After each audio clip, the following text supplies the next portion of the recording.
বাংলাদেশ কিন্তু যেখানে দাওয়াত দেওয়া হয়েছে ব্রিক্স সম্মেলনে, এটা সদস্য নয়, না, পর্যবেক্ষক হিসাবে দাওয়াত দেওয়া হয়েছে। এটা অত্যন্ত সম্মানের। আমরা আবার ব্রিক্সের সদস্য হতে চাই, জি, আগ্রহ রয়েছে, আগ্রহ আছে আমাদের। তো আবার রাজনৈতিক প্রেক্ষাপট একটা বিষয়, বিশেষ করে ছোট করে যদি বলি, 5 আগস্ট 24 আগস্ট বাংলাদেশের শুধু একটা সরকারের পতন হয়নি, বিশ্লেষণে দাঁড়ায় একটি দেশের অর্থাৎ ভারতেরও এখানে একটি পতন হয়েছে। এটা লুকানো চাপানো রাখার কোনো সুযোগ নেই। আবার যার পতন হয়েছে তিনি ভারতে অবস্থান করছেন, একটা জটিলতা এখানে কিন্তু আছে। তো আবার মাঝে মধ্যে আমাদের মধ্যে যে প্রবণতা দেখা দেয় যে ছোট বড় নির্ণয় করে আমরা দৈর্ঘ্য প্রস্থ দিয়ে, বর্তমান বিশ্বে বা বিশ্বায়নের এই যুগে ছোট বড় সাইজ দিয়ে, গভীরতা দিয়ে, সবসময় দৈর্ঘ্য প্রস্থ দিয়ে পরিমাপ করা যায় না। রতন ভাই যথার্থ বলেছেন যে যুদ্ধের কথা, তো আমরা কার সাথে যুদ্ধ করব? কিন্তু যুদ্ধ ভাব একটা কিন্তু আমরা মাঝে মধ্যে নেই। এটা যত না কূটনীতি, তার চেয়ে বেশি হচ্ছে রাজনীতি। তো এরকম একটা অবস্থায় পররাষ্ট্রমন্ত্রী আজকে দেখেন ভারতে আমরা যাব সেটাও বলেননি, যাব না সেটাও বলেননি, বলেছেন পর্যালোচনা। ঠিক এরকম সময়ে যখন মাত্র আমাদের প্রধানমন্ত্রী চীন সফর করে আসলেন, তো প্রশ্ন দেখা দিয়েছে, তাহলে আমাদের খায় খাতির কি চীনের দিকে বেশি? যদি হয়েও থাকে চীনের দিকে খায় খাতির, তো ওখানে আবার বেশি কমের প্রশ্নটা কিন্তু এসে যায়। তার অর্থ এই নয় যে অন্য কোনো দেশে তিনি যাবেন না, এরকম বার্তাও কিন্তু বহন করে না। তো আবার যাবেন যে সেটারও কোনো মেসেজ নেই। আবার যারা আমাদেরকে দাওয়াত দিচ্ছেন তারা আমাদের জন্য উদ্গ্রীব হয়ে আছেন। ভাষা বড় চমৎকার, কূটনৈতিক ভাষা আমরা এগুলোকে বলি, মিষ্টি মিষ্টি কথা। তো এই মিষ্টি মিষ্টি কথার ফাঁকে কাল আরেকজন রাজ অতিথি আসছেন বাংলাদেশে। এই মাপের অতিথিরা বরাবরই, বিশেষ করে মার্কিন যুক্তরাষ্ট্রের এই মানের এই মাপের অতিথিরা, তারা যে সফরে আসেন, আমরা এটাকে বলি হাই ভোল্টেজ। তারা যাওয়ার আগেও কিছু ঘটে, আসার আগেও কিছু ঘটে, যেটা আমরা 5 আগস্টেও কিন্তু দেখেছি। এর আগেও যখন আসা যাওয়া করেছেন একই দেশ থেকে বিভিন্ন প্রতিনিধিরা, এমন ঘটনা ঘটেছে। এই মাপের আরেকজন কিন্তু লু হাওয়া বইয়ে দিয়েছিলেন এখানে। এখন যিনি আসছেন সার্জিও কর, জি, তিনি যত না কূটনীতিক, তার চেয়ে বেশি প্রেসিডেন্ট বাইডেনের অত্যন্ত আপন, ট্রাম্পের অত্যন্ত আপনজন। বলা হয় বিশেষ দূত, তার চোখ দিয়ে নাকি বাইডেন সাহেব দেখেন, মানে ট্রাম্প সাহেব নাকি তার কান দিয়ে শোনেন। তো আমরা বিভিন্ন সময় এই ধরনের কিছু কথা মিথের মতো হয়ে যায়, কিন্তু আবার একটা সময় দেখি যে হ্যাঁ, ঘটনাও আছে। তো এরকম একটা সময়ে বাংলাদেশ, কামাল ভাই মানে একটু যুক্ত করে দিই, উনি কিন্তু আবার মানে ভারতের রাষ্ট্রদূত দায়িত্ব কিন্তু পালন করছেন। জি, মানে ভারতের সাথে বাংলাদেশের সম্পর্কের যে জায়গাটা, সেখানে এক ধরনের সিগন্যাল দেওয়ার সুযোগও বোধ হয় তার মাধ্যমে হতে পারে আমাদের। আচ্ছা, তিনি একটা গুরুত্বপূর্ণ দায়িত্বে আছেন। তো এতে করে এটা কি একেবারে প্রথাগত সফর? মোটে মনে করার কারণ নেই। বা বাংলাদেশে উনি রিল্যাক্সে করতে আসছেন, বেড়াতে আসছেন, একটু ঘুরবেন ফিরবেন, সেটা মনে করারও কারণ নেই। তিনি আবার পদে কিন্তু বিশেষ দূত। তো বিশেষ দূত অবশ্যই বিশেষ কাজে আসবেন। তো সম্ভবত পর্যালোচনা বা পর্যবেক্ষণের নামে আমরা যে সময়টুকু ক্ষেপণ করছি, এই সিগন্যালের অপেক্ষা হতে পারে, এরকম ভাবার কিন্তু সুযোগ আছে। আবার আমাদের মধ্যে একটু একটু করে যে কোনো বিষয়ে কিন্তু প্রশ্ন করার একটা প্রবণতা বেড়েছে। আজ 2 দিন দেখেন রাজনৈতিক নানান ঘটনার ফাঁকে ওনাকে নিয়েও আলোচনা হচ্ছে যে উনি আসলে কি শেখ হাসিনাকে নিয়েও কোনো আলাপ হতে পারে নাকি। প্রশ্ন করতে বাধা নেই তো। উনি আসার পরে চীনের সাথে যে খায় কাতিরটা হয়েছে, এটা কি আরো বাড়বে নাকি? ভারতের সাথে কোন পর্যায়ে যাবে? তো এইসব প্রশ্ন ঘুরপাক খাবেই, প্রাসঙ্গিক তো, অত্যন্ত প্রাসঙ্গিক। আবার একই সময়ে এই আমাদের এখানে কিন্তু দেশের বেশ কয়েকটা জেলা এখনো মোটামুটি বন্যা না বললেও জলাবদ্ধতা বলতে পারি ভারতের কারণে। তো আমরা দেখেন এত উপাদানের মধ্যে আছি, এত ঘটনার মধ্যে আছি, ঠিক এই সময়ে যখন এই কূটনৈতিক এই বিষয়টা আমাদের সামনে, এখানে শুধু কূটনীতি না, সম্ভবত আমাদের অভ্যন্তরীণ রাজনীতিতেও আমরা একটু হেরফের দেখতে পারি। মোস্তফা কামাল, আমি আসবো আপনার কাছে, একটু রতন ভাইয়ের কাছ থেকে ঘুরে আসি এই প্রসঙ্গে। রতন ভাই, মানে এই যে সার্জিও গর যিনি আসছেন, মানে আমরা একটু আলাপ করছিলাম যে আমরা যে একটু ওয়েট এন্ড সি করছি দিল্লি সফরের ব্যাপারে, সেটা কি আসলে এই মার্কিন দূত উনি আসার পর এক ধরনের সিগন্যাল পাওয়ার পর সিদ্ধান্ত নেবে, এই কারণে পর্যালোচনার মধ্যে আমরা রয়েছে কিনা আপনার বিশ্লেষণটা শুনবো।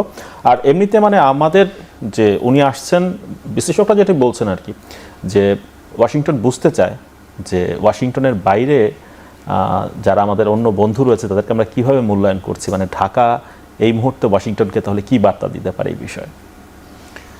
একটা জিনিস, যে সিগন্যাল পাওয়ার জন্য কিন্তু ব্যক্তিগতভাবে উপস্থিতি খুব একটা দরকার হয় না, সিগন্যাল বহুভাবে পাওয়া যায়। না, ওইটা আসা যাওয়ার সেটা আজকে আমাদের ঘটনাগুলো ঘটে। দুঃখিত, সেটা দেখুন, ওই আমাদের পররাষ্ট্রমন্ত্রী আর একটা কথাও বলেছেন যে কারোর সঙ্গে সম্পর্ক উন্নয়ন করবো মানে আরেকজনের সঙ্গে সম্পর্ক নষ্ট করব তাও নয়। আসলে এই কথাগুলো কেন আসে? আমরা এই বিশ্বে ধরেন বাংলাদেশের আমরা আমদানি করি কত, $90 বিলিয়ন মতো প্রায়।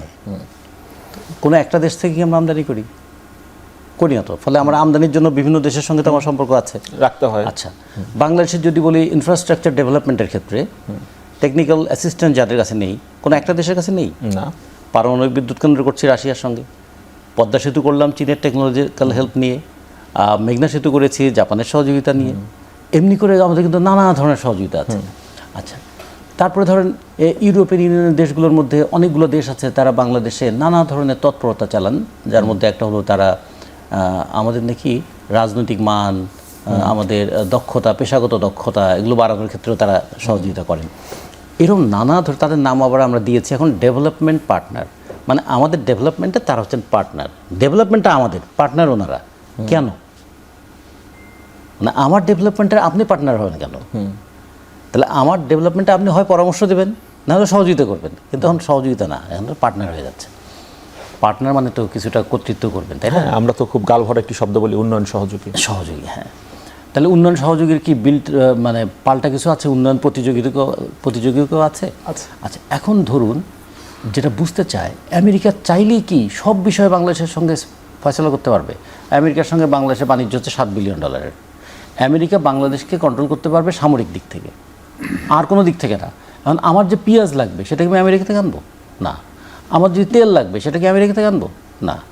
কিংবা আমার তো টেকনোলজি যা লাগবে, ইভেন আমেরিকা থেকে মোবাইল ফোন আনতে পারবো। বাংলাদেশে যদি 18 কোটি মোবাইল ইউজার থাকে, তার একটা বিরাট অংশ, মানে 90% মোবাইল ইউজার তো নানাভাবে হয় চীন, না হলে আমেরিকা, না হলে মালয়েশিয়া, এই সমস্ত দেশের তৈরি অথবা বাংলাদেশে অ্যাসেম্বল করা মোবাইল ব্যবহার করে। আমাদের টিভি যদি বলি, তো সব মিলিয়ে আমাদেরকে খেয়াল রাখতে হবে আমাদের অর্থনীতিতে, আমাদের বাণিজ্যে অনেক দেশের সঙ্গে আমাদের সম্পর্ক রাখতে হবে। এই যে মায়ানমারের সঙ্গে আমাদের সম্পর্ক, যুক্ত করে দেই, মানে আপনি বলছিলেন যে সব দেশের সাথে সম্পর্ক রাখতে হবে, কারণ সবকিছু তো আর আমেরিকা থেকে আনা যাবে না।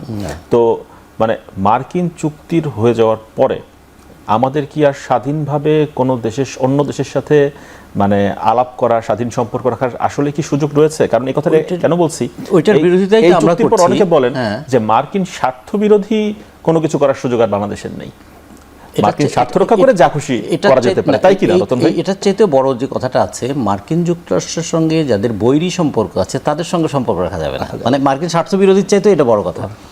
তা আমরা যেটা বলছি, আমরা যে মানে গণতান্ত্রিক যুক্তফ্রন্ট বলি, বাসদের পক্ষ থেকে আমরা একদম ফ্রম ডে ওয়ান আমরা কেন মার্কিন যুক্তরাষ্ট্রের সঙ্গে সম্পাদিত চুক্তির বিরোধিতা করলাম?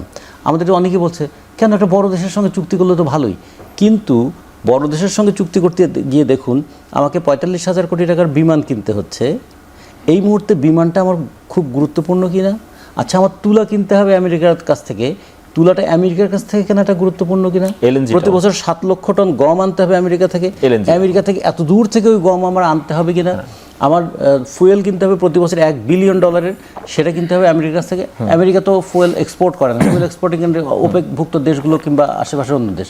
তাহলে এইগুলোকে যে নিয়ন্ত্রণ করছে, তা আমরা তো দেখছি যে তাতে সব মিলিয়ে কত $8 বিলিয়ন, $9 বিলিয়ন ব্যবসা হবে এরপরেও।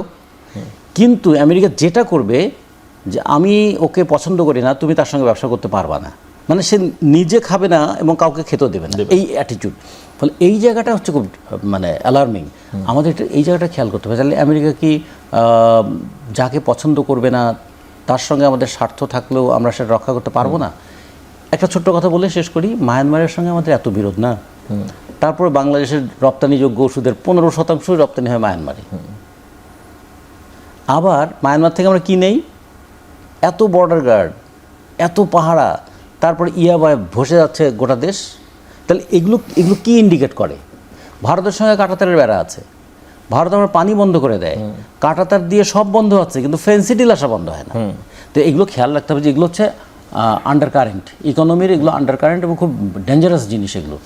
কিন্তু উপরে যেটা ওগুলো তো রতন ভাই আসলে ফর্মাল ইকোনমির মধ্যে ধরা হয় না, যে ফর্মাল ইকোনমিতে যেটা আসে, আলাপের জায়গাটাও আসলে ওই জায়গায় সীমিত। ফর্মাল ইকোনমিতে যেটা আসে সেই ফর্মাল ইকোনমির জায়গা যদি মানে আন্ডার কারেন্টের আলোচনাটা আমি যেন বললাম হচ্ছে আন্ডার কারেন্ট। ওইটা কি হয়, একটা স্টেটমেন্ট দিয়ে বলে দেওয়া হয় যে আমরা চোরাচালান বন্ধে দুই দেশ তৎপর থাকবো, সচেতন থাকবো, বিজিবি বিএসএফ তৎপর থাকবে, এই এক লাইন দিয়ে ছেড়ে দেওয়া হয়। কিন্তু এটা দীর্ঘদিন ধরে এই সমস্যা ভুগতেই থাকে। এখন আমার যেটা তাহলে বাংলাদেশের মতন দেশকে তার রেজিলিয়েন্স কি, অনেক বারবার অর্থনৈতিক বিপর্যয়ের পরে দেশটা ঘুরে দাঁড়ায়, বন্যার পরে দেশটা ঘুরে দাঁড়ায়, প্রাকৃতিক বিপর্যয়ের পর ঘুরে দাঁড়ায় কার শক্তিতে? আমাদের শ্রমজীবী মানুষের শক্তিতে। সেই শ্রমজীবী মানুষের মজুরি কি হবে, কৃষক তার ফসলের ন্যায্য পাওনাটা পাবে কিনা, ওই কীটনাশক ওষুধটা আসলে প্রয়োগ করা দরকার আছে কিনা, বাংলাদেশে যারা ক্যান্সার আক্রান্ত হয় তার 64% হচ্ছে আমাদের কৃষকরা, কেন এই কীটনাশক ব্যবহার করতে গিয়ে তারা ক্যান্সারে আক্রান্ত হচ্ছে? সাথে সাথে এটা কি অ্যালার্মিং নয় যে 10টা কোম্পানির কাছ থেকে আমরা কীটনাশক কিনছি, কৃষক যদি ওই কীটনাশক প্রয়োগ করতে গিয়ে ক্যান্সারে আক্রান্ত হয়, ওই প্রয়োগ করা সবজি খেয়ে আমরা কি ঝুঁকির মধ্যে পড়ছি না? এইসব বিষয় তো আসলে আমলে নিচ্ছে মার্কিন যুক্তরাষ্ট্র। যেমন আমরা দেখলাম যে জোরপূর্বক শ্রম এর তো আমরা দেখলাম নতুন করে ট্যারিফের একটা ইস্যু। আমরা তাহলে বলা উচিত জোরপূর্বক ওই সমস্ত জিনিস আমাদের আমদানি করা বন্ধ করতে হবে। তখন না বুঝবো যে হ্যাঁ আপনি বলতে চাচ্ছেন যে এটা ঠিক, এটা খুবই অমানবিক, জোর করে কাউকে শ্রমে নিয়োগ করা উচিত নয়। কিন্তু সাথে সাথে এটাও উচিত যে আপনারা বিষ আমাদের দেশে বিক্রি করবেন কেন? যে ওষুধ কোম্পানিগুলো ওষুধটা বিক্রি করছে, মানে আমি বলছি কৃষিক্ষেত্রে যেগুলো আছে, তারা কারা? তারা এগুলো নিজের দেশে যেটা মানে ব্যান্ড হয়েছে সেটা এই সমস্ত দেশে কেন তারা বিক্রি করছে? এক, ফলে আমি পররাষ্ট্রনীতির ক্ষেত্রে বলতে হবে নিজের দেশের আভ্যন্তরীণ নীতিটা যদি শক্তিশালী থাকে তখন কিন্তু আমি চোখের দিকে তাকিয়ে কথা বলতে পারবো। কিন্তু এইটা যদি না থাকে, সেই শক্ত অবস্থায় আমরা রয়েছে, এই বিষয়ে আলাপ করব। শক্ত অবস্থায় থাকার তো একটা দারুণ সুযোগ এসেছিল না অভ্যুত্থানের পরে, এখনই তো সময়। পল কাপুর বা সার্জিও গর যেটাই বলি না কেন, এই যে নিয়মিত এক ধরনের মার্কিন হোমওয়ার্কের মধ্যে আমরা রয়েছি, মানে নেটওয়ার্কের মধ্যে রয়েছি, বোঝাই যাচ্ছে মানে এটার ভবিষ্যৎ তাহলে কি? ভবিষ্যৎ তো নির্ভর করবে অনেকটা বর্তমানের উপর। বর্তমান যেই লক্ষণ আমরা দেখছি বা আগেও যেই লক্ষণ আমরা দেখেছি, তারা যখনই আসেন বা আমরা যখনই তাদের কাছে যাই, তথ্যগুলো আমাদের কাছে কিন্তু দুপক্ষ থেকেই একমুখী তথ্যই আসে যে আমাদের কত লাভ, আমরা কত উপকৃত হতে যাচ্ছি। খেয়াল করে দেখবেন, যুক্তরাষ্ট্রেই ধরুন একটা চুক্তি হয় অথবা একটা স্মারক সই হয় যে বাংলাদেশের কত লাভ সেটা খুব জানান দেয়, আবার বাংলাদেশও নিজের জানানটা নিজেই দেয়। তার মানে হচ্ছে কি যে এখানে আসলে নেপথ্যে অন্য কিছু আছে। কোনো পক্ষই সেটা বলে না, কিন্তু মানুষ যার যার মতো করে যে বুঝে নিতে পারছে না বিষয়টা এরকমও নয়। তো এর আগ পর্যন্ত আমরা যেটা আমাদের পররাষ্ট্রনীতির তত্ত্ব আমরা বলি সবার সাথে বন্ধুত্ব, কারো সাথে শত্রুতা নয়। তো সেটা করতে গিয়ে কিন্তু প্রশ্ন এসেছিল এক সময় যে ভারতের সাথে কি বন্ধুত্ব, বললো যে এটা রক্তের বন্ধুত্ব, চীনের সাথে যেটা অর্থের বন্ধুত্ব। তো আসলে বন্ধুত্বের মধ্যে এত রকম ফের টানা যায় না বর্তমান বিশ্বে।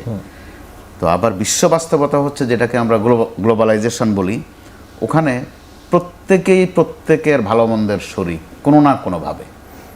এটা হোক উগান্ডা, হোক রুয়ান্ডা, হোক ইউক্রেন, ওখানে কিছু ঘটলো আমরা কিন্তু কোনো না কোনোভাবে আক্রান্ত হয়ে আসছি, এটাই বাস্তবতা।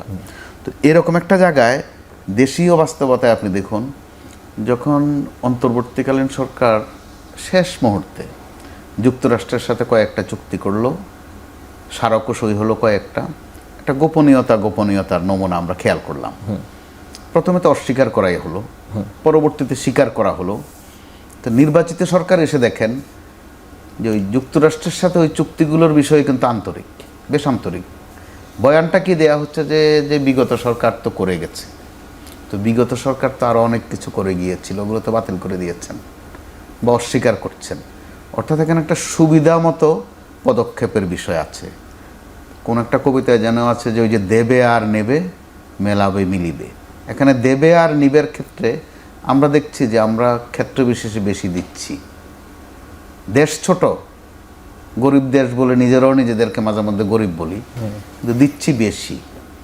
বিভিন্ন ক্ষেত্রেই রতন ভাইয়ের আলোচনায় কিন্তু সেটা বিস্তারিত এসেছে।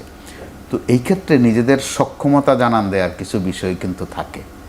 যখন আমার কোনো বড় লোক বা ধনী পরিবার থেকে বারবার দাওয়াত দেয়া হয়, আমি যদি তখন বলি যে ওই বড় লোকের বাড়িতে দাওয়াত খাওয়ার মধ্যে একটা আনন্দ আছে, একটা ব্রাহ্মণ্য আছে, সেটা না করে যদি আমি আমার নিজের ওজনটা একটু বোঝার চেষ্টা করি যে আমি গরিব বটে কিন্তু আমাকে এত তোয়াজ করে কেন, আমার কাছে ছুটে আসে কেন, আমি না ছোট, তো ছোটোর কাছে কেন ছুটে আসে, সেই ক্ষেত্রে অন্তত একটু বার্গেনিং কিন্তু করা যায়। আপনি যেটা যথার্থ বলেছেন যে বর্তমান শক্তির প্রশ্নে বা পরাশক্তির প্রশ্নে, সুপার পাওয়ার প্রশ্নে যুক্তরাষ্ট্রের সাথে আমাদের হয়তোবা তাদের ধারার বাইরে, তাদের ছকের বাইরে যাওয়ার সুযোগ নেই, কিন্তু অন্তত কথা তো বলা যায় যে আপনি আমার এত ভালো চান কেন, অথবা প্রশ্ন তো করা যায় আপনি এত ভালো কেন, এই প্রশ্ন তো করা যায়। নাকি আমরা চিন্তা করছি যে আমরা যুক্তরাষ্ট্রকে পুঁজি করেই সামনের দিনের পররাষ্ট্রনীতি সাজাবো, একটা ছক মার্কিনপন্থী পররাষ্ট্রনীতি সাজাবো, একটা সেই ছক তো দিকেই এরকম যাচ্ছে আছে। কিনা বাংলাদেশ? কারণ যুক্তরাষ্ট্র, হ্যাঁ মোটামুটি যাচ্ছে। আপনি যুক্তরাষ্ট্রের লাল তালিকায় কিন্তু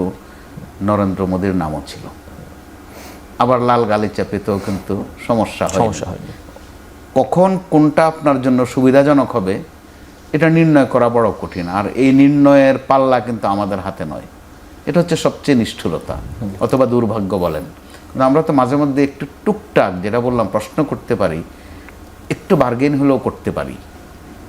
আমাদের এখানে একটা যে খেয়াল করবেন, রতন ভাইদের দলসহ আরও কিছু দল যখন বিভিন্ন সময় এই পয়েন্টগুলো সামনে নিয়ে আসে, তারা কিছু প্রতিবাদ কিন্তু করে। কিন্তু আমাদের মধ্যে একটা স্বভাব হয়ে গেছে, ছোটোখাটো দল, ওরা আর কি বলল, ওদের তো কাজ কাম নাই। আবার তাদের প্রশ্নের জবাব কিন্তু কখনো না কখনো দিতে হয়, সময় শেষে দিতে হয়। তো আওয়ামী লীগ কিন্তু এসবের কিছু শিকার হয়েছিল। মনে থাকার কথা আপনার, শেখ হাসিনার সর্বশেষ সফরটা ছিল চীন থেকে ফেরত আসার পরে মোটামুটি নাই হয়ে গেছেন তিনি। তো পরিবর্তিত বাস্তবতায় নতুন সরকারের প্রধানমন্ত্রীর প্রথম সফরটা শুরু হয়েছে চীন দিয়ে, আরেকজনের যেটা মালয়েশিয়া হয়ে তারপর চীনে গেছে। হ্যাঁ, মূল ফোকাস চীন, কিন্তু সেটাকে একটু ডাইভার্ট করার আসলে মালয়েশিয়া হয়ে মাঝে একটা বিরতি। তো এর মধ্য দিয়ে এই ব্যালেন্সটা আমরা মার্কিন যুক্তরাষ্ট্রের সাথে কিভাবে করব? মানে এখন তো সেই চীন, যুক্তরাষ্ট্র এবং রাশিয়া, এই তিনটি শক্তির সাথে আসলে বাংলাদেশের পররাষ্ট্রনীতি কিভাবে ব্যালেন্স করে চলবে, সেই চ্যালেঞ্জটা তো নিতে হচ্ছে বারবার আমাদেরকে। ভারসাম্যটা, সেই চ্যালেঞ্জটা ভারসাম্য রক্ষা করা মানে খায় খাতির সবার সাথে রাখা। তো খায় খাতির রাখতে গিয়ে নিজের যে অস্তিত্বটুকু আছে সেইটার দিকে আসলে দেশের জোর দেওয়া উচিত। আমি আসবো আপনার কাছে। রতন ভাই, এই যে হাসিনা কার্ড প্লে করা, অনেক সময় আমরা শুনি এই বিষয়টি, এটি আসলে যদি তারেক রহমান ভারত সফরে যান, এই যে তাকে ফিরিয়ে নিয়ে আসা বা তিনি ওই দেশে থেকে বিবৃতি দেয়া, বক্তব্য দেয়া, সেই বিষয়গুলো নিয়ে তো এক ধরনের টানাপোড়েন জায়গা আমাদের রয়েছে, সেগুলো কি বন্ধ করার, আলোচনা করে একটা পরিস্থিতি সুরাহা করার সম্ভাবনা বা সুযোগ দেখেন? নাকি এই বিষয়টি প্রতিবারের মতোই, যেমন আমরা বিবৃতিতে শুনি যে এটি আমাদের দ্বিপাক্ষিক পররাষ্ট্রনীতির ভিত্তিতেই পরিচালিত হবে, এরকম একটি স্টেটমেন্টের মধ্যেই সীমাবদ্ধ থাকবে? এটা হচ্ছে একটা কল্পিত লড়াই, বাস্তবে এটার কিন্তু খুব একটা ভিত্তি নাই। কীরকম দেখুন, তারেক রহমান যখন ইংল্যান্ডে ছিলেন তখন শেখ হাসিনা বারবার বলছেন না, রাজনীতি করতে হলে দেশে এসে করো। হ্যাঁ, আমরা দেখি দেশে এসে কতটুকু করতে পারো। কিন্তু তিনি জানতেন যে তার যেভাবে শাস্তির রায় ঘোষণা হয়ে আছে, তাতে করে ফিরে আসার কোনো সুযোগই নেই তার। ঠিক এখনও শেখ হাসিনাকে যদি দেশে নিয়েও আসে, কি করতে? প্রথমে তাকে তো আত্মসমর্পণ করতে হবে। এক তো দেশে নিয়ে আসা, আরেকটা হচ্ছে উনি নিজেই ঘোষণা দিচ্ছেন ডিসেম্বরে চলে আসবে। আচ্ছা, দু ধরনের ঘোষণা। সেটা যাই হোক, সেটা যদি আসেন তাহলে তাকে অভ্যুত্থান করে আসতে হবে, তাই না? আর যদি তিনি আসেন, ভারত তাকে পাঠিয়ে দেয়, অথবা তিনি যদি চলে আসেন, আসলে তাকে জেলখানায় যেতে হবে। তাহলে এটা তো আর করার কিছু নাই। মানে আইনের কিছু কিছু ফাঁদ আছে, আইনের কিছু কিছু ফাঁক আছে। আইনের ফাঁদে ধরা পড়ে গেছেন, এটা ঠিক। আর ফাঁকটা কি তৈরি করতে পারবেন? যদি এমন একটা মাস অফিসার যেখানে হয়, তাহলে এক্সাইল যিনি ছিলেন, একদিন নির্বাসিত ছিলেন, তিনি আবার সিংহাসনে চলে আসেন। রতন ভাই, মানে এইসব ঘটনার ক্ষেত্রে তো আসলে কোনো ধরনের বৈশ্বিক, ওই যে সুপার পাওয়ারের কথা বলছিলেন, তাদের সিগন্যাল ছাড়া কিছু ঘটে না। এই ধরনের কোনো ধরনের সমর্থন বা সিগন্যাল না পেলে কি কারো সিদ্ধান্ত নিয়ে এরকম আসার কথা? কারণ উনি তো জানেন দেশে আসলে ওনাকে বিচারের মুখোমুখি হতেই হবে নির্ঘাত। তাহলে উনি কেন ফিরবেন? নিশ্চয়ই এর পেছনে কোনো কারণ থাকতে পারে। আচ্ছা, আর একটা বিষয় হলো, সবসময় একটা জিনিস খেয়াল রাখবেন যে বাইরের সিগন্যাল যাই হোক না কেন, ভেতরের ঝড়টা কেমন। যদি ঝড়টা তৈরি না হয় তাহলে সিগন্যালে কিচ্ছু হয় না। এরকম বহু সিগন্যাল আমরা বহুবার দেখেছি না, রাষ্ট্রদূতদের বাসায় দৌড়ঝাঁপ করা দেখেছি, কিন্তু একটা অভ্যুত্থানের আগে তো কোনো কিছু পরিবর্তন হয়নি। তার ফলে অনেক কিছু না আলোচনার টেবিলে আলোচনা হয়, ফলপ্রসূ আলোচনা হয়েছে, কিন্তু বাস্তবায়ন হয় না। এই সমস্ত ক্ষেত্রে দেখবেন দুটো জিনিস খুব কাজ করে। যদি বলি যে প্রিন্সিপাল অ্যান্ড প্র্যাকটিস, এর মাঝখানে দুটো জিনিস খুব কাজ করে। একটা হচ্ছে যে প্রফিট, আর একটা হচ্ছে প্রেশার। একটা নীতি সেটাকে বাস্তবায়ন করতে গেলে এটা কি লাভের কারণে করছে নাকি চাপের কারণে হচ্ছে, এই তো চলে। হওয়া উচিত ছিল প্রিন্সিপালটা পিপল ওরিয়েন্টেড, জনগণের দিকে তাকিয়ে। আজকে মার্কিন যুক্তরাষ্ট্রের সামনে যদি আচ্ছা ধরুন তো আমরা ছোট ছোট কিছু দেশের প্রেসিডেন্টদের নামটাম শুনি না মাঝে মাঝে, যে বুরকিনা ফাসোর উনি বলছেন এরকম IMF লোন নেব না, 3 বছরের মধ্যে কিছু একটা ব্যবস্থা করলেন। শ্রীলঙ্কা একটু ঘুরে দাঁড়ানোর চেষ্টা করলেন। আমাদের তো 18 কোটি মানুষের দেশ, আমরা তো গোটা পৃথিবীতে 159টা দেশে আমরা শ্রমশক্তি পাঠাই। আমাদের এই দেশ 7 কোটি 60 লক্ষ আমাদের কর্মজীবী মানুষ আছে। আমাদের এই দেশে আমাদের কৃষিটাতে একটু নজর দিলে, আমাদের কৃষিটা স্বয়ংসম্পূর্ণ হলে বছরে প্রায় আমরা যে খাদ্য আমদানি বাবদ যে প্রায় 40-50 হাজার কোটি টাকা খরচ হয়, এই খরচটা করতে হয় না। আমাদের দেশের ডাক্তাররা চাকরি পায় না, অথচ আমরা এই দক্ষ শ্রমশক্তিকে কাজে লাগাতে পারছি না। নজরটা যদি এইদিকে দিতাম তাহলে হতো কি, বাইরের কিছু ঝড় যতই উপর দিয়ে চলে যাক না কেন, খুঁটিটা যদি আমরা নিজেরা মজবুত থাকতাম, সুতরাং সেগুলো মোকাবেলা করা সহজ হতো। খুঁটিটা শক্ত থাকলে ঝড় যতই আসুক আমরা মোকাবেলা খুঁটি করতে ধরে পারতাম। আমি আসবো, মানে দেশের রাজনীতি নিয়ে আলাপ রয়েছে। মোস্তফা কামাল ভাই, এই হাসিনা কার্ড নিয়ে কোনো কিছু যুক্ত করতে চান না? আমরা দেশের রাজনীতিতে ফিরবো আর কি এরপর না। শেখ হাসিনা কার্ডের একটা বিষয় আপনি দেখেন, একদিকে ভাববার মতো বিষয়, আরেকদিকে হাস্যকর বিষয়। আমরা জাতীয় ঐকমত্য নিয়ে ব্যাপক উচ্চারণ করি এই শব্দটা। তো শেখ হাসিনার দেশে আসার প্রশ্নে কিন্তু অন্তত মৌখিকভাবে একটা জাতীয় ঐকমত্য হয়ে আছে। সরকার তাকে আনতে চায়, আবার তিনি নিজেই আসতে চান। বিশাল জাতীয় ঐক্য, কিন্তু বাস্তবে কি আসলে ঐক্য আছে এখানে? এটা পুরো ভাই অনেকে প্রশ্ন করেন, সরকার কি আসলে চাইবে যে উনি দেশে আসুক? দেশে আসলে তো এক ধরনের অরাজক পরিস্থিতি তৈরি হওয়ার শঙ্কা রয়েছে। দেশে আসাটার মধ্যে তো একটা রকম ফের আছে। আচ্ছা, একটা হচ্ছে আসামি হিসাবে আসা, তাকে একটা বিহিত করা, আর একটা হচ্ছে রাজসম্মানে আসা। তো তিনি কিন্তু রাজসম্মানে আসবেন অচিরেই বলতেন আগে, এখন বলছেন ডিসেম্বরে। আবার তার দলের নেতারাও কিন্তু সোশ্যাল মিডিয়ায় মোটামুটি একটা হাইপ তোলার চেষ্টা করছে। তো আবার সোশ্যাল মিডিয়া এখন এমন একটা পর্যায়ে যে ভাই একদম অগ্রাহ্য করার সুযোগ কিন্তু নেই। মূলধারার গণমাধ্যম আমরা মাঝে মধ্যে কিন্তু হার মেনে যাই না। আমরা তো খেয়াল করছি আসলে রাষ্ট্রপতি যে পদত্যাগ করছেন সেই খবরটিও আমরা সোশ্যাল মিডিয়া থেকে রতন ভাই প্রথম পেয়েছি। সেটা কিন্তু আসলে দেশের কোনো বিবৃতির জায়গা থেকে আমরা দেশের বাইরে থেকে আগে শুনতে পেয়েছি। তো এরকম একটা অবস্থায় আওয়ামী লীগ তো প্রাসঙ্গিক, জোর করে অপ্রাসঙ্গিক করা যাবে না, বিশাল একটা দল। সুতরাং এই ইস্যুটি আসলে সরকার তো একটা মিটিগেট করতেই চাইবে, ভারতের সাথে অবশ্যই চাইবে, কারণ সরকার কত ধমক সহ্য করবে। আপনি দেখেন কত মোকাবেলা করবে। আওয়ামী লীগের ধমক সইতে হচ্ছে সরকারকে, আবার আওয়ামী লীগের খাস পছন্দের দেশ ভারতের ধমক সহ্য করতে হচ্ছে, অথবা ভারতের খাস পছন্দের দল শেখ হাসিনার ধমক সহ্য করতে হচ্ছে। বাই দিস টাইম সরকারের যারা মিত্র, দীর্ঘদিনের মিত্র, পরীক্ষিত মিত্র, জামাত ইসলামী সহ এনসিপি যারা আছে, তারাও ধমকায়। হ্যাঁ, এই প্রসঙ্গে চলে আসতে চাই। আসলে আমরা আশা করবো যে আসলে তারেক রহমান যদি ভারত সফরে যান, এই বিষয়গুলো নিয়ে আলাপ হবে, নিশ্চয়ই একটা জায়গায় সুরাহার জায়গায় পৌঁছাবে। আমরা একটু আসলে দেশের রাজনীতিতে আসতে চাই, সেই প্রসঙ্গে একটু আলাপ করি। মঙ্গলবার বিকেলে, মানে গতকালকে আমরা দেখলাম হবিগঞ্জে জুলাই যে পদযাত্রা কর্মসূচি, সেখানে এনসিপি নেতাদের আমরা দেখলাম যে আসলে গাড়ি বহরে হামলা, নেতাকর্মীদের মারধর করা হয়েছে। আজকে আবার দেখলাম চট্টগ্রামে আমরা press club, Jamal Khan press club এলাকায় বিএনপির নেতাকর্মীদের সাথে এনসিপির নেতাকর্মীদের মুখোমুখি অবস্থান, উত্তেজনা।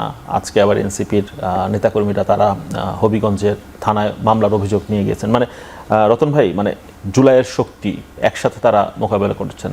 নির্বাচনের পর এসে খুব অল্প সময়ের মধ্যে আমরা দেখলাম যে আসলে এই যে বিএনপি বা ছাত্রদল বা এনসিপির মুখোমুখি অবস্থান, উত্তেজনা, এমন অবস্থা কেন তৈরি হলো?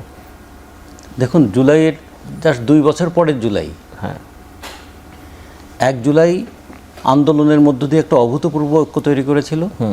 2 বছরের মধ্যে আন্দোলনের শক্তিগুলো পরস্পর মুখোমুখি দাঁড়িয়ে গেল। এটা একটু বিশ্লেষণ করা দরকার। একদিন যে তরুণদের পাশে দেশের সকল মানুষ দাঁড়িয়েছিল, আজকে সেই তরুণদের নিজেরা আক্রান্ত হচ্ছেন, এবং কখনো কখনো তারা বলছেন পুলিশ তাদেরকে সহযোগিতা করছে না, অথবা পুলিশ সরকারি নীরব ভূমিকা পালন করছে, দর্শকের ভূমিকা পালন করছে, এগুলো একটু বিবেচনা করা দরকার। আমাদের প্রত্যেকেরই একটু অনুসন্ধানও হওয়া দরকার যে কেন। রতন ভাই, মানে আমার প্রশ্নটা এরকম, আর একটু স্পেসিফিক করি, সেটা হচ্ছে এটি হতে পারতো যে হঠাৎ কোনো ঘটনায় মুখোমুখি হয়ে গেল, সংঘর্ষ হলো, কিন্তু আমরা দেখলাম এটা কন্টিনিউ চলছে।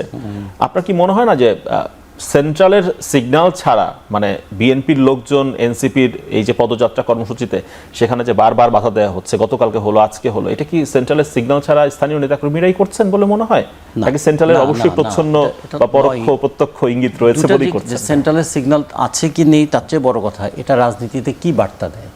রাজনীতিতে বার্তা দেয় যে ক্ষমতায় থাকলে প্রতিপক্ষের উপর হামলা করা যায়। এই ঘটনাটার মোকাবিলায় তো আমরা করেছিলাম না 15 বছর ধরে। সেটাই তো ফেরত আসছে। তাহলে কি দাঁড়ালো? মানুষ তো মনে করবে যে তাহলে কি দাঁড়ালো, ক্ষমতা থাকলে প্রতিপক্ষকে নির্মূল করার ক্ষমতা থাকে, এটা একটা দিক। আর একদিকেও একটু খেয়াল রাখা দরকার, এই যে জুলাইয়ের শক্তি এতখানি আবেগ তৈরি করেছিল, এতখানি সাহস তৈরি করেছিল, তারাও কেন এই জায়গাটায় চলে গেল, এটা দেখা দরকার। ক্ষমতাসীনদের দায়িত্ব অনেক বেশি। আচ্ছা, বলছে যে ওরা অনেক গালিগালাজ করে। হ্যাঁ, প্রতিপক্ষ গালিগালাজ করতে পারে, গালিগালাজ করে সেটা প্রত্যেকে তার রুচি অনুযায়ী তো কথা বলে। তা মানুষ তার রুচি অনুযায়ী, রাজনৈতিক রুচি অনুযায়ী কথা বলছে, এটা তো মানুষ অনেকদিন ধরে দেখছেই। ফলে এর জন্য শারীরিক আক্রমণটা এটা কোনোভাবেই কিন্তু গ্রহণযোগ্য নয়। আমরা মনে করি এইটা কিন্তু আর একটা ভিত্তি তৈরি করে দিচ্ছে যে যারা ক্ষমতায় আছেন তাদেরকে কর্তৃত্বপরায়ণ হয়ে ওঠার ভিত্তি তৈরি করছে, আর ক্ষমতার বাইরে যারা আছে তারা কিন্তু এখান থেকে আবার চ্যালেঞ্জ করার, একে প্রতিহত করারও কিন্তু একটা শক্তি তৈরি করছে। সেটা আলটিমেটলি সেটা কিন্তু রাজনীতিতে একটা অস্থিরতা এবং রাজনীতিতে কখনো কখনো একটা সংঘাতের পরিস্থিতিও তৈরি করবে। এটা কিন্তু আমাদের বিবেচনায় রাখা দরকার। বিশেষ করে সরকারে যারা থাকেন, যাদের হাতে পুলিশ থাকে, যাদের কথায় প্রশাসন চলে, এমনকি কখনো কখনো বিচার বিভাগের উপর যারা কর্তৃত্ব করতে চান, দায়িত্বটা তো তারই বেশি। মোস্তফা কামাল ভাই, মানে সরকার কি তাহলে রাজপথেই মোকাবেলা হোক এটাই চাইছে, মানে সরকারি দল? এখানে সরকারি দলের যে মানসিকতাটা আমরা দেখছি, একটু অসহিষ্ণুতা দেখছি। তাও কার সাথে? বিরোধী দলের প্রধান দলটির সাথে নয়, কিন্তু জোটসঙ্গীর সাথে। জোটসঙ্গী, ছোট দল যাকে বলা যায়, অথবা জুলাই প্রশ্নে যারা নিজেদেরকে ফ্রন্টলাইনার ভাবেন।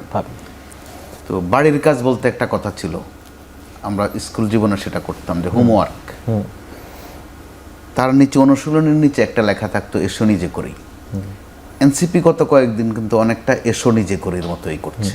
তাদের সাথে খেয়াল করে দেখুন, জামাত কিন্তু নেই। আমার পরবর্তী প্রশ্ন এটাই ছিল যে এই এনসিপির এই ঘটনার পরে জামাতের পক্ষ থেকে কোনো রিঅ্যাকশন নেই এখনো পর্যন্ত। জামাত মানে জোটসঙ্গীটা নীরব কেন? এতে করে একটা আলোচনা কিন্তু গত কয়েকদিন নতুন করে আবারও এসেছে যে এনসিপি শেষ পর্যন্ত জামাতের সাথে নাও থাকছে কি না। তো যেই দৃশ্যপট আমরা দেখছি, কয়েকটা ঘটনা, ওখানে এনসিপি যেই আক্রমণটা করছে সরকারকে, সেটা মুখে, আবার সরকারি পক্ষে যেটা করছে এটা হাতে। অর্থাৎ মুখের কাজটার জবাব আপনি হাত দিয়ে দিচ্ছেন। এটার কিন্তু চূড়ান্ত পরিণতি ভালো হয় না। এর মধ্য দিয়ে এনসিপি কিন্তু নতুন করে আলোচনায় আবার। তো এতটুকুই লাভ বা এতটুকুই লোকসান তা নয়, কিন্তু একটা বার্তা কিন্তু মিলছে যে তারা কি শেষ পর্যন্ত থাকছে কিনা জামাতের সাথে। আবার এখানকার রাজনৈতিক যে বৈশিষ্ট্য বা চরিত্র, এতদিন পর্যন্ত কিন্তু সরকারি কাঠামোতে বা রাষ্ট্রীয় কাঠামোতে বা রাজনীতির অংশীজন প্রশ্নে রাষ্ট্রপতি আওয়ামী লীগের ছিলেন, প্রধানমন্ত্রী বিএনপির, বিরোধী দলটা জামাতের। এটা তিনটা কিন্তু এখানে কেমিস্ট্রি ছিল। এখন আওয়ামী লীগের অংশটুকু একেবারেই নেই।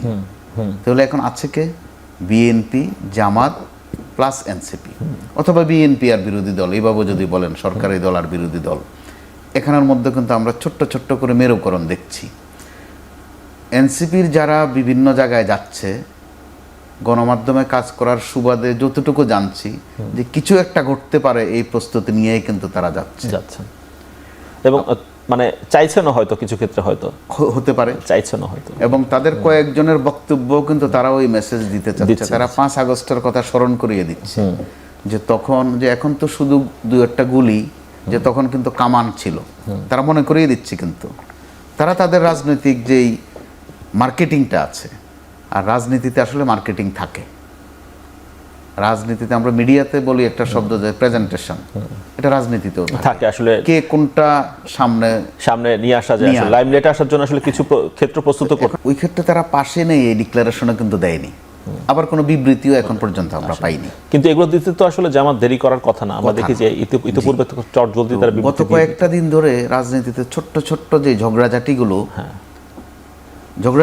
ছোট্ট, ঘটনাগুলো ছোট্ট, কিন্তু এগুলোর যে ফোকাস, যে থ্রোয়িং, যে সব শব্দ তারা এক পক্ষ আরেক পক্ষকে ঘায়েল করার চেষ্টা করছে, এগুলো কিন্তু টিকা টিপ্পণী ভাই, মানে এতে করে তো আসলে যদি এমনটা হয় যে এনসিপি আর জামাত যদি জোটে না থাকে, তাহলে তো বিএনপি আসলে এই ক্ষেত্রে বেনিফিটেড হবে।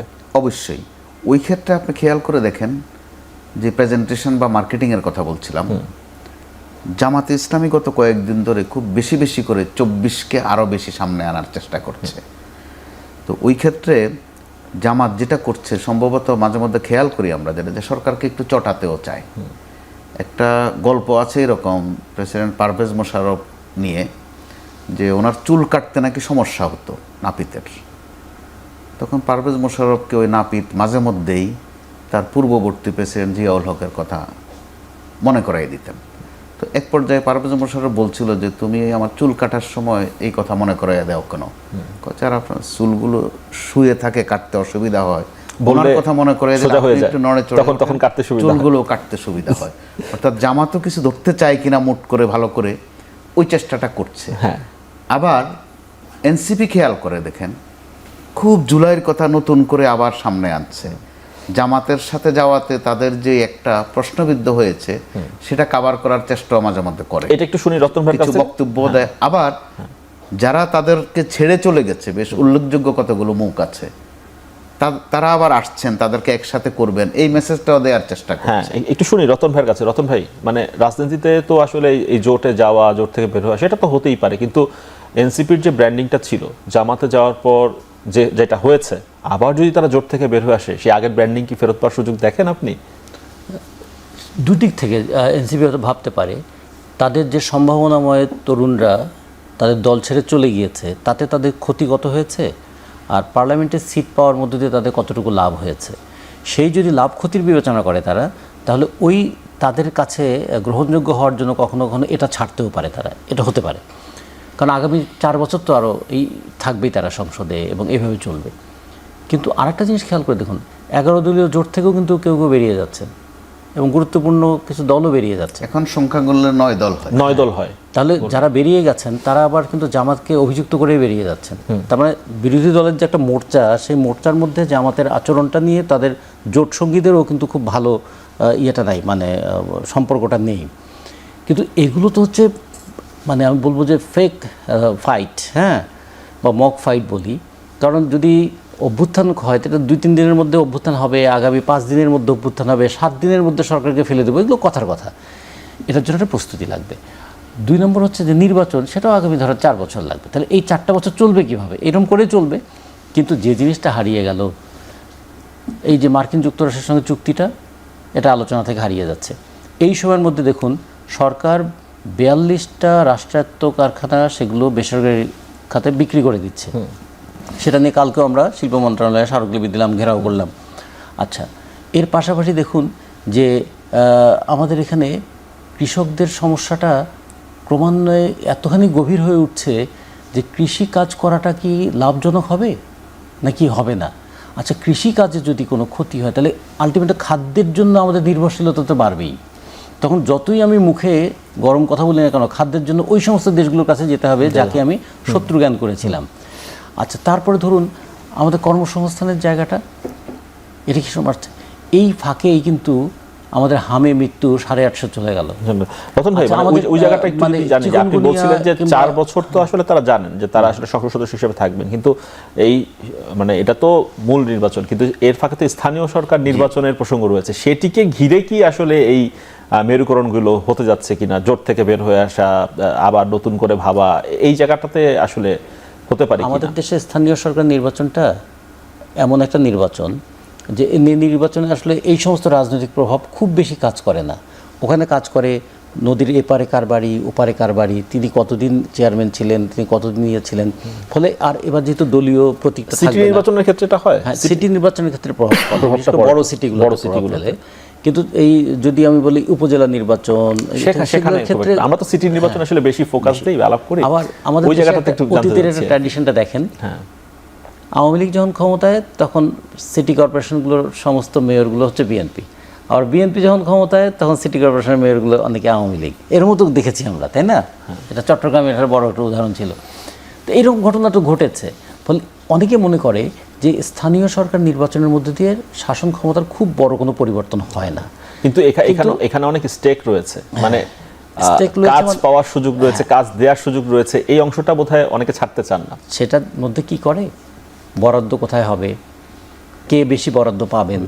এবং আমাদের অনেক সময় আমাদের তিক্ত অভিজ্ঞতা আছে যে তিনি হয়তো এক দলের সমর্থক, জিতেছেন চেয়ারম্যান, কিন্তু তার এলাকায় বরাদ্দ পাওয়ার জন্য তিনি সরকারি দলের সঙ্গে কিন্তু মানে বেশ ভালোভাবে তাল মিলিয়ে চলছেন, এগুলো ঘটনাও ঘটে। ফলে এই জন্য আমরা মনে করি স্থানীয় সরকার নির্বাচন, এই নির্বাচনটা দুই দিক থেকেই হয়। একটা হলো স্থানীয় সমস্যা কেন্দ্রিক, স্থানীয় সুবিধা কেন্দ্রিক, সমস্যার বিপরীতে থাকে সুবিধা। আর আরেকটা হলো এর মধ্যে দিয়ে কিন্তু মানুষের রাজনৈতিক চেতনাটা আরও নেমে যায়, তখন আরও বেশি সুবিধা, আরও বেশি আঞ্চলিকতা, আরও বেশি গোষ্ঠীপ্রীতি, এগুলো চর্চা হয়। নির্বাচনের মধ্য দিয়ে যে একটা অধিকার সচেতনতা তৈরি হওয়ার কথা, সেটা কিন্তু মার খেয়ে যায়। ফলে মোস্তফা কামাল ভাই, আপনার কাছে আসবো। মানে একটু যোগ করার বিষয়, এনসিপির যে আলাদা একটা সৌন্দর্য তারা প্রকাশ ঘটিয়েছিল প্রথম দিকে, যে ব্যয় বরাদ্দ, ইট রড সিমেন্টের ব্যবসা সেগুলো বোধহয় হারিয়ে যাচ্ছে, তারা যাবে না, আমরা পাই এরকম না, একটা দেখতে পাই না। আশাবাদ তারা দেখিয়েছিল। শুধু স্থানীয় রাজনীতিতে নয়, জাতীয় রাজনীতিতেও তারা কিন্তু শুনিয়েছিল যে নতুন সংসদ রাজনৈতিক হবে বন্দোবস্ত, শুধুই আইন বিষয়ক কাজকর্ম হবে, আইন সংস্কার হবে, আইন তৈরি হবে। তো তারা কিন্তু প্রকারান্তরে প্রথাগত রাজনীতিতে চলে এসেছে। 16 আনা এক ফোঁটাও বাদ রাখেনি। এই যে মাঝে মধ্যে এখন যে তাদের মধ্যে যে বিপত্তিগুলো হয়, অনেকগুলোর পেছনে কিন্তু ওই বরাদ্দ নিয়ে গোলমাল হচ্ছে। সংসদেও দেখেন দুই একটা ঝগড়াঝাটি হয়, এরপরে যখন সংসদ তো যেটা হাউস, এটা একটা অংশ মাত্র, এরপরে স্ট্যান্ডিং কমিটি আছে, অধিকার কমিটি আছে, অনেক কমিটি আছে। মোস্তফা কামাল ভাই, মানে এখন কি ওই মনে হচ্ছে ক্ষেত্রে- যে এই যে জোট থেকে বের হয়ে আসা প্রবণতা, এটা আসলে সামনের স্থানীয় সরকার নির্বাচনকে ঘিরেই হচ্ছে এরকম? কিছুটা হতে পারে, কারণ এনসিপি নিজেদেরকে একটু ফোকাস করতে চায় নিজের মতো করে। তো সেই মানে ক্ষেত্রে জামাতকে বা জামাতের সঙ্গে থেকে যে বেনিফিটটা নেওয়ার সুযোগ ছিল সেটা নেওয়া হয়ে গিয়েছে, এখন আর কোনো বাড়তি বেনিফিট আসলে আসছে না। তারা জামাতের সাথে গিয়ে বেনিফিট নিতে পেরেছে বলে মনে হয় না, বরং জামাত বেনিফিট নিয়েছে। কারণ জামাত এ তারুণ্যকে ব্যবহার করতে পেরেছে, এখনো করার চেষ্টা করছে। আবার এই এনসিপি তারা কিন্তু বিএনপির দরবারেও গিয়েছিল। কি জন্য গিয়েছিল? কোনো নৈতিকতার বিষয় নিয়ে যায়নি, কিন্তু ওই সংসদীয় আসন ভাগাভাগির একটা ইস্যু ছিল বলে একটা বিষয় অনেকে, ছিল। হ্যাঁ, অনেকে বলে। তো এটাও কিন্তু প্রথাগত রাজনীতি, অথচ তারা কিন্তু নতুন বন্দোবস্তের কথা শুনিয়েছিল। যে কারণে তারাও যেমন পুরনো বন্দোবস্ততে গেছে, মানুষও মনোজাগতিকভাবে ওই যে সরকার আর বিরোধী দলে ভাবতে অভ্যস্ত হয়ে গেছে। এনসিপি যে নতুন কিছু একটা দিতে বলেছে, সেটা মানুষকে কিন্তু সামান্য দিন কয়েক আশাবাদ জাগালেও পরবর্তীতে আর সেই এখন বোধহয় তারা সেই ভাবনার জায়গা থেকে অত ভাবছে যে যদি এই ভেবে থাকে, বড় একটা দলের কারণ ব্যানার থেকে তাদের বের কাছে হয়ে একটা দৃষ্টান্ত সক্রিয়ভাবে আসলে নিজের ব্র্যান্ডিংটা আবার জি। উপস্থাপন করা, কতটুকু নেপাল সফল হয়তো হবে তাদেরকে- সেটা তো আসলে সামনে সময় বলে দেবে। আজকে শেষ করতে